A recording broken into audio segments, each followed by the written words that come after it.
Hello Australia, this is Liverpool calling, and this is Pete from University. We are back, and when I say we, I mean me. There is just me doing this. Um, we're going to start doing some more content as the season begins to kick off. I've been doing loads of record collecting over the summer, and one of the things I want to do is talk about the B-sides to Eurovision singles and ask the question, would they have done any better at Eurovision? But that's something for the next few weeks. I've got a few other things planned, a few interviews and things that we're hoping to get off the ground if I can just get the confidence to email people. But we're going to talk about Junior Eurovision today. Now, I'm going to be honest, I don't do very much in the way of Junior Eurovision. I've got a certain discomfort as a 38-year-old man passing comment about whether children are doing good or bad in a singing competition. I've got a few other things about Junior Eurovision, which means I don't follow it quite so much, or not much at all, compared to the adult contest. But the UK entry is out, and I think it's only fair that we create content to promote the UK entry as much as possible. And last year, obviously, Freya did such a great job with Lose My Head, and I think that was a really good song, and the whole thing sort of demonstrates how much more seriously the BBC are taking Eurovision in general. The fact that this year's entry, that we're going to talk about in a second, got promoted on the Zoe Ball show, it got promoted on the Scott Mills radio show, that CBBC have taken an interest in. I think this is really good. So I'm going to talk about the song. The song is called Back to Life by three girls called, I'm assuming it's called Stand Uniqu3, and the 3 is not pronounced because the 3 is in place of the letter E. I'm assuming it's not Stand Uniqu3 because that would be quite weird. But yeah, so I'm going to listen to it now.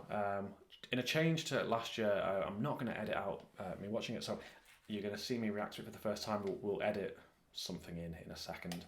I'm not very good at this, am I? If you want a polished video podcaster, or blogger or content creator, I am definitely not it. Anyway, let's listen to the United Kingdom entry. This is Back to Life by Stand Uniqu3, whatever.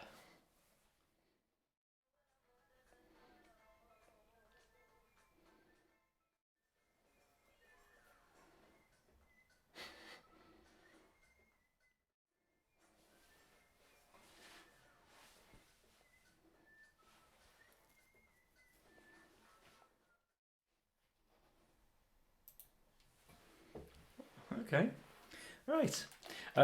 Right, so I'm a terrible reactor because I don't. So we're going to cut out the bits of me sort of reacting to the song, because it is literally just 3 minutes of me sort of quietly staring and nodding. I can't commentate while I'm listening to the song, and it's just not me to go, oh my god. So apologies, I've told a little bit of a lie. We're not going to edit in my reactions to it as the song's played out.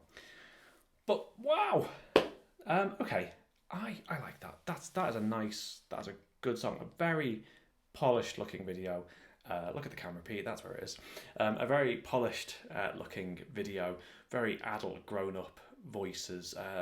The first singer who opens the song, I've not learned the name yet, which is really poor. But she's got a beautifully mature voice. I think that's really nice. I've heard a bit of the things I've seen on Twitter or X, whatever it's called, today was that the whistling, people seem to either love it or hate it. I like it. I think it's quite a nice thing. My one concern with the whistling bit is that there's a lot of elongated breaks once the chorus finishes and between the verse. You got that do do do do do, and they're gonna hopefully visually they're going to have something. The dancing in the video is quite nice, but on a stage that's going to look very small, I think, as if I know anything about these things. But no, I think that's quite a good little song. I've not heard the rest of the junior entries because, like I said, my interest in Junior Eurovision is just not all that high, but I think that's a really good, mature effort. I think they sing really well. I think the dancing in the video is good.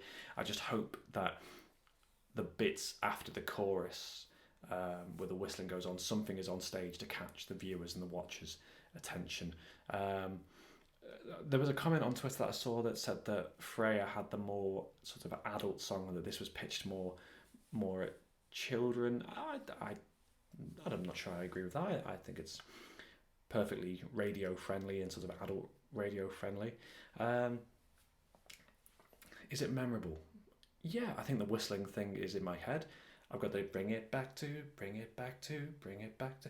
That's in my head now, and we're sort of a few minutes down the line. So I think some really nice, memorable features of the song. I'm positive about the UK entry this year. I think that's a really good effort. And they've got a big act to focus. Freya, obviously, she won the public vote, came second overall. But no, I think this is a really good effort. I think this has carried on the good work that they did last year over at the BBC. So I really like this. I'm not going to say anything negative about it. This is a junior competition with young people taking part, and it's not for me as a random member of the public who knows nothing about singing and dancing. And if you've seen me sing at Eurobash, you'll know that I definitely know nothing about singing. So I haven't got a harsh word to say about this. I think it's really good. So good luck to them, and obviously I will hopefully watch the contest if my kids aren't watching Peppa Pig that day. But yeah, well done to them, and we'll see how they get on. Eurovision is going to be back with more content in the next few weeks. Like I say, I've been doing a lot of record shopping, finding a lot of pretty rare Eurovision records and Song for Europe entries, which has made me squeal in public in an Oxfam. Excuse me. And we're going to talk about those in future things. And we've got a few other things lined up as well. So this is Pete from Eurovision saying I will see you soon, and goodbye.